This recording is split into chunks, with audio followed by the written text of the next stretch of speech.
कुछ दिनों से आचार्य श्री का स्वास्थ्य ठीक नहीं है, उनको स्वास्थ्य की अनुकूलता नहीं है। महाराज जी, हम लोगों का ये सौभाग्य है कि हम लोगों ने आचार्य श्री के समय में जन्म लिया और उनके हम साक्षात दर्शन कर पा रहे हैं।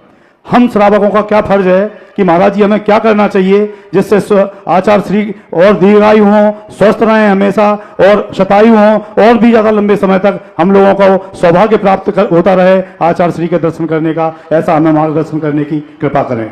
हमारे पूज्य आचार्य गुरुदेव वो श्रमण सूर्य हैं। जैसे सूर्य अपने लिए ही नहीं निकलता, सारे जगत का अंधेरा दूर करता है, सारे जगत को प्रकाश देता है, सारे जगत का सगुन करता है, सारे जगत के लिए शुभ सूचक है। आज के युग में हमारे पूज्य गुरुदेव एक श्रमण सूर्य के रूप में हैं, जो मात्र स्वयं ही अपना कल्याण नहीं कर रहे हैं, मात्र सारे जगत के लिए प्रकाश दे रहे हैं। आज के युग में सारे जगत को अंधकार से दूर भगा रहे हैं, सारे जगत को एक सन्मार्ग दिखाया, श्रमणता का सच्चा स्वरूप दिखाया। कुंद कुंद भगवान की भावों को, गाथाओं को जिन्होंने सिद्ध करके जगत को दिखाया। और आज आप कल्पना करें पूज्य गुरुदेव आचार्य महाराज का कितना बड़ा उपकार इस जगत के लिए है।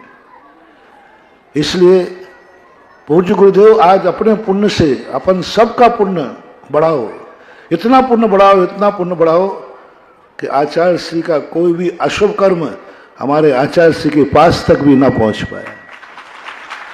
क्योंकि जो वस्तु स्वयं के पुण्य से ही अस्तित्वमान रहती है, उसके लिए तो स्वयं का कार्य कर रहा है। आचार्य श्री तो अपने जीवन है, अपने सबके लिए नियोगी एक निमित्त है। अपन सबके पुण्य का उदय उनके निमित्त से हुआ है। अतः अपन सब इतना पुण्य बढ़ाएं, इतना भगवान से प्रार्थनाएं करें।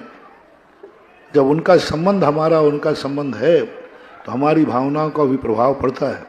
मैं बहुत बार कहा करता हूँ, जिन आत्माओं से अपना संबंध होता है उन आत्माओं के संबंध में अपन जितना अच्छा सोचेंगे उसका प्रभाव वहां तक जाता है।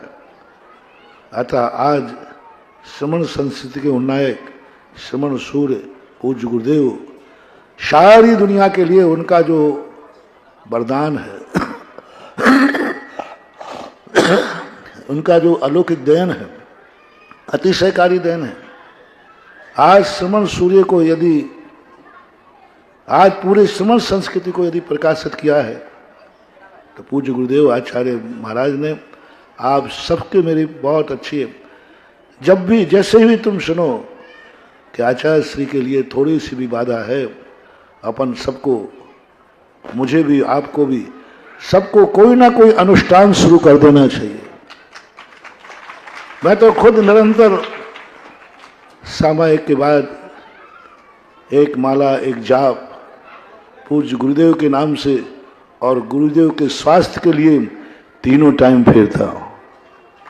सदा एक ही भावना करता हूँ कि हमारे गुरु आचार्य महाराज सदा स्वस्थ रहें, निरोग रहें और सूर्य के समान वो सदा इस विश्व के आकाश में श्रमण संस्कृत की ऊंचाई पर दमकते रहें, चमकते रहें, जिससे सारा जगत का अंधकार दूर होता रहे।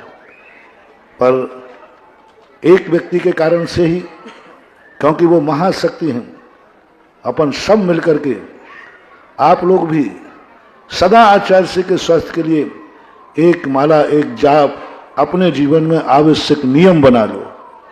उनके दीर्घ आयु के लिए, उनके स्वास्थ्य के लिए सदा फेरते रहो कि हमारे गुरुदेव, हमारे आचार्य सदा स्वस्थ रहें, निरोग रहें, दीर्घायु हों, सारी व्याधियों का कण मात्र भी उनको न सताए।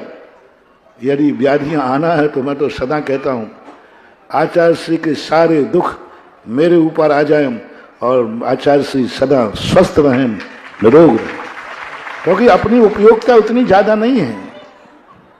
आचार्य श्री की बहुत बड़ी उपयोगिता, उनका एक क्षण, एक दिन बहुत बड़ा उपयोगी है,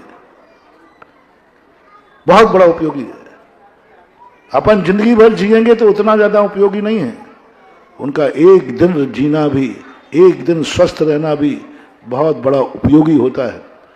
इससे सारे जगत के लिए, दुनिया के लिए मेरा कहना है कि आप भक्तांबर पाठ आचार्य श्री के स्वास्थ्य के लिए करें, दीर्घायु के लिए करें। जहाँ शांति धारा होती हैं वहाँ शांति धारा भी करें। जहाँ जाप करते हैं जाप करें।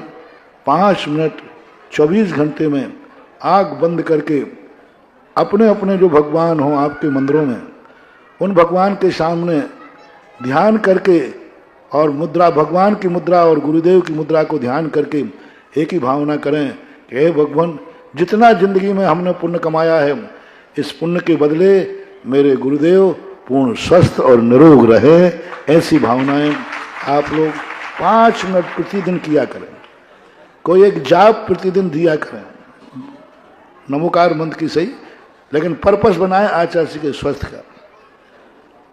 जो भी आप धार्मिक अनुष्ठान करते हैं, जब भी आप पूजा करते हैं, एक अर्घ भगवान के सामने चढ़ाएं गुरुदेव के स्वस्थ के लिए कि हे भगवान, मेरे गुरुदेव स्वस्थ हों। इसलिए करना चाहिए क्योंकि उनका उपकार हमारे जीवन में बहुत बड़ी शक्ति है महानुभाव।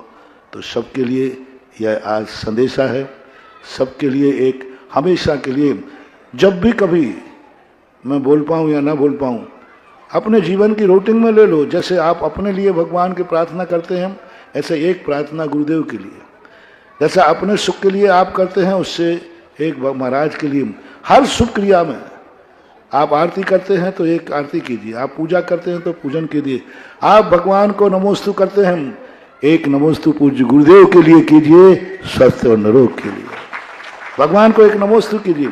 आप एक श्रीफल चढ़ाते हैं, प्रतिदिन एक श्रीफल आचार्य श्री के स्वस्थ के लिए भगवान को चढ़ाइए कि हे भगवान, आज हमारे परम उपकारी गुरुदेव आचार्य विद्यासागर महाराज जहाँ भी हैं स्वस्थ रहें, निरोग रहें। इसलिए हम आपके चरणों में एक श्रीफल समर्पित करते हैं, एक अर्घ्य समर्पित करते हैं। कुल मिलाकर के अपनी जिंदगी की हर धार्मिक क्रियाओं में विधान करते हैं, पंचकल्याणक करते हैं, पूजन करते हैं, शांति विधान उनके नाम से कर सकते हैं कि हम एक शांति विधान करेंगे। कोई भी अनुष्ठान करते हैं, एक अर्घ पूज्य गुरुदेव के स्वास्थ्य के लिए भावनाएं आपको करना है। भावनाओं का बहुत बड़ा प्रभाव पड़ता है, बहुत बड़ा प्रभाव पड़ता है, बहुत इसका वो पड़ता है।